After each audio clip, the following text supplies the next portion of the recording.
क्या आपने कभी सोचा है कि यार जितना समय आप अपनी एक्स को याद कर कर के बर्बाद कर रहे हो, अगर उतना ही समय आप अपने ऊपर लगा दो तो आपकी लाइफ कितना चेंज हो सकती है, आप अपनी लाइफ को कितना बेहतर बना सकते हो। यार रिश्ता ख़त्म हो चुका है और जिस इंसान के साथ आपका फ्यूचर ही नहीं है या जो इंसान आपके लाइफ में रहना ही नहीं चाहता है, तो आप अभी भी उस इंसान को क्यों याद किए जा रहे हो। देखो, इस वीडियो में ना आज मैं कुछ ऐसी प्रैक्टिकल टिप्स के बारे में बात करूंगा जो कि आपको आपके एक्स पार्टनर को भुलाने पर मजबूर कर देंगी।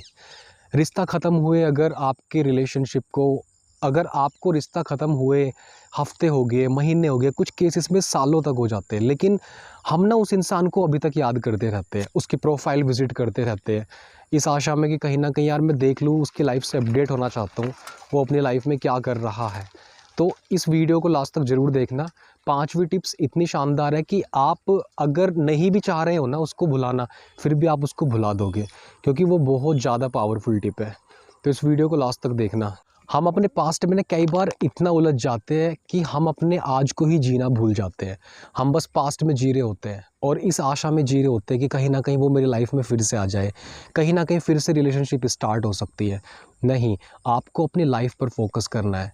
जब आप अपनी लाइफ पर फोकस करोगे तब आप खुद को बेहतर बना सकते हो और अपनी लाइफ में उससे ज़्यादा बेहतर पर्सन को अट्रैक्ट कर सकते हो। तो सबसे पहली टिप्स जो है वो है स्वीकार करना। देखो यार, कई बार क्या होता है कि हम है ना उस रियलिटी को स्वीकार नहीं करते। एक्सेप्टेंस, अगर आपने एक्सेप्ट कर लिया ना कि यार जो इंसान आपकी लाइफ में था अब वो नहीं है, तो आप चीज़ों को जल्दी ओवरकम कर जाओगे। प्रॉब्लम क्या होती है कि हम है ना एक्सेप्ट नहीं करना चाहते, हम रियलिटी को एक्सेप्ट करना ही नहीं चाहते। हम सोचते हैं कि यार ये सब झूठ है और जो मैं सोच रहा हूँ बस वो सच है। तो जब आप चीज़ों को एक्सेप्ट कर लोगे, इस फैक्ट को एक्सेप्ट कर लो कि जो पर्सन आपकी लाइफ में था अब वो नहीं है, वो चला गया है, तो आपको उसको रिलीज़ करना ईजी हो जाएगा। तो इस पहले स्टेप में आपको ध्यान रखना है, एक्सेप्ट द रियलिटी। आपको रियलिटी को एक्सेप्ट करना है। दूसरी बात, आपको अपने आप को ये यकीन दिलाना है कि जो इंसान जैसे आपको फील कराता था ना जब आप उसके साथ रिलेशनशिप में थे, आपको कोई दूसरा इंसान उससे भी ज़्यादा बेटर फील करा सकता है। हमारी ना मेंटेलिटी एक इस तरह की बन जाती है जब हम किसी के साथ रिलेशनशिप में होते हैं कि हम उस इंसान को फर्स्ट एंड लास्ट पर्सन सोच लेते हैं कि यार जैसा इस इंसान ने मुझे फ़ील कराया है ना, ऐसा कोई दूसरा मुझे फ़ील नहीं करा सकता। मैं यहाँ पे आपको छोटी सी साइंस समझाना चाहूँगा। हमारे माइंड में ना कुछ डोपामाइन, हैप्पी हार्मोन्स रिलीज़ होते हैं। लड़कियों के अंदर ऑक्सीटोसिन और हमारे अंदर टेस्टोस्टेरोन और डोपामाइन, ये सारी चीज़ें रिलीज़ होती है और हमें लगता है कि यार कोई इंसान जब तक हमारी लाइफ में है तब तक हम उसके साथ बहुत खुश हैं। अगर वो इंसान मेरी लाइफ से जा चुका है तो इसका मतलब है मेरी खुशी भी उसके साथ जा चुकी है, या कोई दूसरा इंसान मुझे इतना खुश नहीं रख सकता है। ये एक मिथ है, ऐसी बात नहीं है। एक बार प्यार होता है, दूसरी बार भी हो सकता है, तीसरी बार भी हो सकता है। आपको अगेन एंड अगेन प्यार होता रहता है। ये मत सोचना कि लाइफ में प्यार एक बार होगा दूसरी बार नहीं होगा, ऐसी बात नहीं है। आप जिस भी नए इंसान से मिलोगे, हो सकता है कि वो इंसान आपको उससे ज़्यादा बेटर, आपको उससे भी ज़्यादा बेटर फील कराने लगे, राइट। तो ये मत सोचना कि इस दुनिया में केवल एक ही इंसान बना है आपके लिए जो कि आपको ज़्यादा खुश रख सकता है। सबसे पहला तो ये समझना होगा कि हमारे अंदर होती है खुशी, जिस खुशी को हम बाहर ढूंढ रहे हैं, या अगर हम सोच रहे हैं कि यार मैं उस इंसान के बिना अधूरा हूँ या मैं खुश नहीं हूँ उस इंसान के बिना, तो ये सोच आपको अपने दिमाग से निकालनी है। जिस चीज़ को आप बाहर ढूंढ रहे हो वो आपके अंदर है, खुशी आपके अंदर है। और जिस दिन आपने उस खुशी को ढूंढ लिया ना, तो आपको बहुत कम ज़रूरत रह जाएगी फालतू में दूसरे लोगों को, दूसरे इंसानों में खुशी ढूंढने की। दूसरी बात आपने समझ लिया कि आप जिसके साथ भी रिलेशनशिप में थे उससे ज़्यादा बेटर पर्सन आपको मिल जाएगा। अब यहाँ पर एक चीज़ और समझने वाली है। हो सकता है कि आप चाहते हो कि यार मैं उससे बस एक बात बोलना चाहता हूँ, या मैं उससे शादी करना चाहता हूँ, उसके साथ पूरी लाइफ स्पेंड करना चाहता हूँ। अब मुझे एक बात बताओ, ये अच्छा ही तो हुआ कि आपकी रिलेशनशिप उसके साथ ब्रेक हो गई है आज। हो सकता था कि अगर आप उससे शादी कर लो और एक सर्टेन पॉइंट पर जाने के बाद वो इंसान आपसे ब्रेकअप कर ले, और तब बहुत सारी चीज़ें दांव पर होती है। आपका घर, आपका फाइनेंस, कैरियर और आपकी फैमिली, इवन बच्चे, अगर बच्चे हैं आपके तो वो भी, बहुत सारी चीज़ें दांव पर हो जाती है यार। लेकिन आज अगर ये सब कुछ सेफली हो रहा है, बिना किसी टेंशन, बिना किसी कोर्ट केस के हो रहा है, तो इसमें क्या प्रॉब्लम है। क्योंकि जो इंसान आपके साथ आज खुश नहीं है तो ज़रूरी नहीं कि वो आपके साथ सारी लाइफ खुश रहेगा। और अगर आप उससे ज़बरदस्ती या उससे प्यार की भीख मांग के या उससे रिक्वेस्ट करके ये बात उससे मनवा भी लो कि यार वो आपके साथ शादी करना चाहता है या आप उसके साथ शादी कर लो, तो ये चीज़ें अगर आज हुई है तो बहुत अच्छा है, ना तो एक सर्टेन पॉइंट पर जाकर होनी तो है ही ये, क्योंकि जिस इंसान के टर्म्स आपसे आज अच्छे नहीं हैं तो वो फ्यूचर में भी ख़राब हो सकते हैं। हम कई बार ये सोचते हैं कि यार मेरा प्यार ना इस इंसान को बदल देगा, या जब हम शादी कर लेंगे तो तब हम सुधर जाएंगे। ऐसा नहीं है। जो जिस इंसान की आदत होती है ना वो होती ही है, और आप उसको चाह कर भी नहीं बदल सकते। दो ही ऑप्शन होते हैं, या तो उस इंसान को छोड़ दो जिससे आपके टर्म्स नहीं बन रहे, लेकिन अगर आप उसको सुधारने की कोशिश कर रहे हो तो आप बेकार में अपनी एफर्ट एनर्जी ख़राब कर रहे हो। कोई भी इंसान खुद को तब तक नहीं बदल सकता जब तक वो खुद नहीं चाहता है, लेकिन आप चाह कर भी किसी को नहीं बदल सकते, ये आपके हाथ में नहीं है। ये सब चीज़ें आपके कंट्रोल में नहीं है। आप किसी का एटीट्यूड बदल दो, आप किसी का बिहेवियर बदल दो, या आप किसी की आदतें बदल दो, नहीं, जब तक उसको खुद नहीं लगेगा ना यार कि ठीक है मेरे लिए ये चीज़ें बेनिफिट है अगर मैं चेंज करता हूँ खुद को, तो तब तक आप नहीं चेंज कर सकते। हम ये सोचते हैं कि यार मेरा प्यार इस इंसान को बदल देगा। अगर आज ये ड्रिंक करता है तो अगर मैं शादी कर लूँगा, शादी के बाद ये ड्रिंक करना छोड़ देगा, नहीं। जिस इंसान की जो आदत होती है वो रहती ही है। तो अगर आज सारी चीज़ें सेटल हो रही है ना, बिना किसी कोर्ट केस के, बिना किसी बड़ी चीज़ को दांव पर लगाए हुए, तो बहुत अच्छा हो रहा है। इसके लिए शुक्रगुजार करो, क्योंकि शादी होने के बाद अगर ये सारी चीज़ें होती है तो फिर ज़्यादा चीज़ें रिस्की हो जाती है, बहुत कुछ दांव पर रहता है। डिवोर्स, उसके बाद आप दूसरी शादी भी नहीं कर सकते हो। तो थैंकफुल रहो, इंस्टेड के आप पछता रहे हो, रो रहे हो, वो इंसान जा रहा है आपकी लाइफ से। बहुत अच्छी बात है अगर वो जा रहा है, क्योंकि आपके लिए कि ना उज्जवल भविष्य आपके सामने है, और एक दूसरा इंसान उससे ज़्यादा बेटर आपका वेट कर रहा है। आप देखना लाइफ जब बदलती है ना तो अनएक्सपेक्टेडली चीज़ें होती है। आपकी लाइफ में कोई ऐसा इंसान आ जाता है जो आपने कभी सोचा भी नहीं है, और वो आपको उससे ज़्यादा बेटर फील कराता है, उससे ज़्यादा प्यार दे सकता है वो आपको। बस हम ये सोचते हैं कि यार बस ये इंसान मिल जाए मेरे को, ये तो लास्ट पर्सन है, फर्स्ट पर्सन है ये, या हमारा तो 7 जन्मों का साथ है। ये सब फालतू की चीज़ें होती है।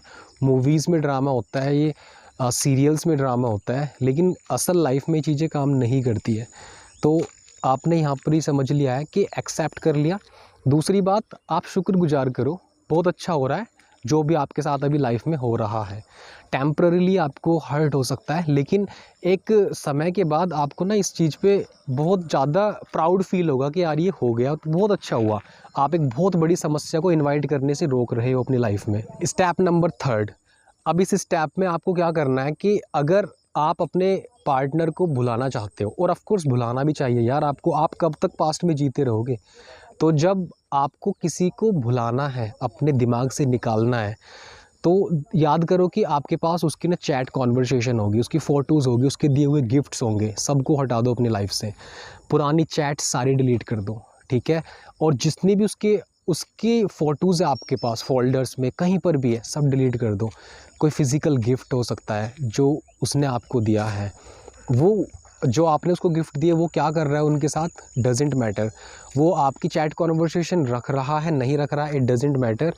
All you have to do, आपको खुद को हील करना है, और अपनी हीलिंग प्रोसेस के लिए आपको ये काम करना होगा, ये स्टेप लेना होगा कि आप उस इंसान के रिलेटेड जो भी स्टफ़ है आपके पास, उस सब को डिलीट कर दो अपनी फ़ाइल से।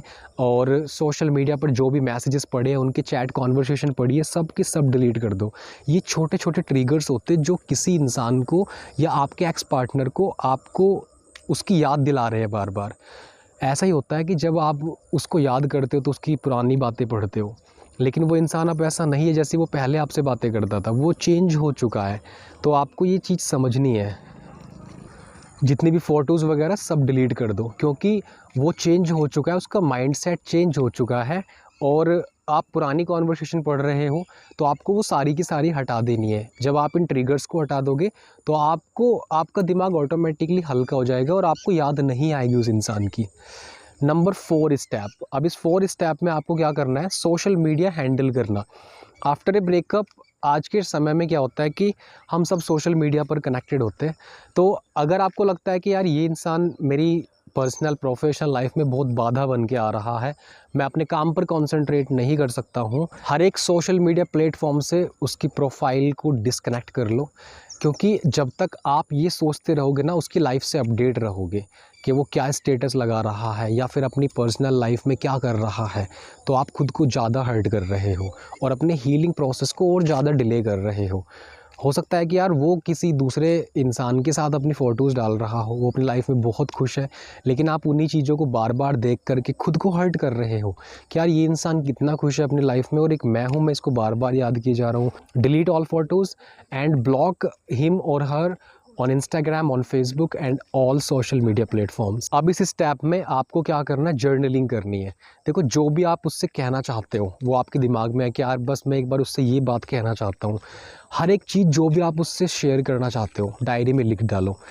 3, 4, 5, 10 पेज भर दो, जितने भी आपकी फीलिंग्स है, इमोशंस है। यहाँ पर एक है ना NLP टेक्निक बता रहा हूँ आपको, ये काम करती है, साइकोलॉजी ट्रिक है। जब आप अपनी इमोशंस, अपनी फीलिंग्स को पेपर पर लिखते हो ना, और उस पेपर पर लिखने के बाद उसको फाड़ते हो या उसको जला देते हो, तो आप एक इंस्टेंट रिलैक्सेशन फील करते हो अपने दिमाग में कि आपने जैसे कितनी सारी इमोशंस को निकाल दिया अपने दिमाग से। तो आप इसको ज़रूर करना, कागज़ पर लिखना सारी इमोशंस, सारी फीलिंग्स, और बाद में उसको फाड़ देना या फिर जला देना। इसके बाद आप खुद को बिज़ी रख सकते हो, क्योंकि जब तक आप खुद को बिज़ी नहीं करोगे ना, तब तक आपके दिमाग में ये सब चलता रहेगा। अपने लिए गोल सेट करना। देखो, खाली दिमाग ना शैतान का घर होता है। जब तक आप अपने माइंड को बिज़ी नहीं रखते हो, तब तक आपके साथ ही चलेगा, क्योंकि जब आपका दिमाग खाली रहता है तो ये उन्हीं चीज़ों पर फोकस करता है जो आपकी लाइफ में अनइम्पोर्टेंट है या जो हर्टफुल है, पेनफुल है। तो जब आप अपने लिए गोल सेट करते हो ना पूरे दिन के लिए, पहले तो आपको पूरे दिन का एक गोल सेट करना है कि आज आपको पूरे दिन क्या करना है। छोटी छोटी चीज़ें हो सकती है। आप ट्रैक कर सकते हो अपना वाटर ड्रिंकिंग, क्या आपको कितने गिलास पानी पीना है, किसी बुक के आपको कितने पेज पढ़ने हैं। इसके अलावा आप अपने लिए गोल सेट कर सकते हो, आज आपको अपने 3 इम्पोर्टेंट टास्क करने हैं जो कि आपको आपके कैरियर में नेक्स्ट लेवल पर ले जाएगा। इसके अलावा आप अपने लिए वीकली प्लान सेट करो, एक मंथली गोल सेट करो, और जब आपके माइंड को ये सारे काम मिलने लगेंगे ना, आपका ध्यान धीरे धीरे वहाँ से हटने लगेगा। क्योंकि अपने लिए गोल सेट करना सबसे पावरफुल हो सकता है किसी भी इंसान को अपने दिमाग से निकालना।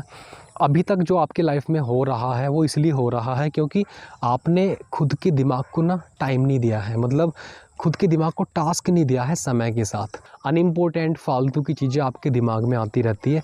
तो इसलिए अपने लिए गोल सेट करो, और जब आप गोल सेट करते हो तो वाकई में आप बिज़ी हो जाते हो लाइफ में। ओवरऑल आपको अपनी लाइफ को इम्प्रूव करना है हर एक एस्पेक्ट में, फाइनेंस, फिज़िकल, रिलेशनशिप को लेके, और अपने आप को स्मार्ट, इंटेलिजेंट बनाना है अच्छी बुक्स पढ़ के, नए नए कोर्सेज़ देख करके, और ख़ुद की सेल्फ़ इम्प्रूवमेंट पर ध्यान देना है। इसके बाद आपको आपका लाइफ पार्टनर मिलेगा, उसके साथ आप यार खुश रहो। उसके साथ जो आपका लाइफ पार्टनर है, अपनी एनर्जी, अपना टाइम उसके लिए बचा के रखो, किसी ऐसे टेम्परेरी इंसान के लिए नहीं जो आपके लाइफ में थोड़े समय के लिए आता है और फिर चला जाता है। तो इस वीडियो में आज के लिए इतना ही। अगर आपको ये वीडियो पसंद आया है तो आप इस वीडियो को लाइक कर सकते हो, इस चैनल को सब्सक्राइब कीजिए और अपने फ्रेंड्स के साथ शेयर कीजिए। मैं इस वीडियो पर ऐसे ही वीडियोस बनाते रहता हूँ जो कि फ्री स्टाइल होती है, बाहर घूमते हुए, चलते हुए।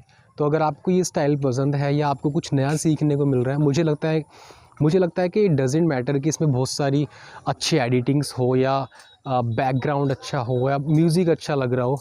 All you have to understand that मैं आपको एक अच्छी पीस ऑफ एडवाइस दे रहा हूँ, और उसमें अगर आपको कुछ सीखने को मिल रहा है तो बहुत अच्छी बात है। और क्योंकि यहाँ पर कुछ फैंसी ऐसा कुछ नहीं है कि मैं यहाँ पर कोई स्क्रिप्ट रट के आया हूँ, अपने पर्सनल एक्सपीरियंस, अपनी लर्निंग से ही मैं आपको सारी चीज़ें डिलीवर करता हूँ। तो अगर आपको ये स्टाइल पसंद आता है तो आप इस वीडियो को लाइक कीजिए, चैनल को सब्सक्राइब कीजिए और अपने फ्रेंड्स के साथ शेयर कीजिए, क्योंकि जब आपको कुछ ऐसा मिलता है जो रॉ है, तभी मेरे ख्याल से आप रिलेट कर पाते हो, रैदर देन कि यार ठीक है, अच्छी बात है कि एजुकेशन में लोग आज के समय में अच्छे से एक्सप्लोर करने के लिए transition effect, music, sound effect लगाते हैं। बट ये चैनल मेरा इसी पर्पस के लिए कि जैसे मैं कहीं बाहर घूम रहा हूँ और मेरे पास कुछ पीस ऑफ एडवाइस है कहने के लिए, तो ज़रूर मैं शेयर करूँ अपनी ऑडियंस के साथ, आपके साथ। Thank you very much watching this videos, end of course you can subscribe to my channel, like the video and share with your friend as much as possible.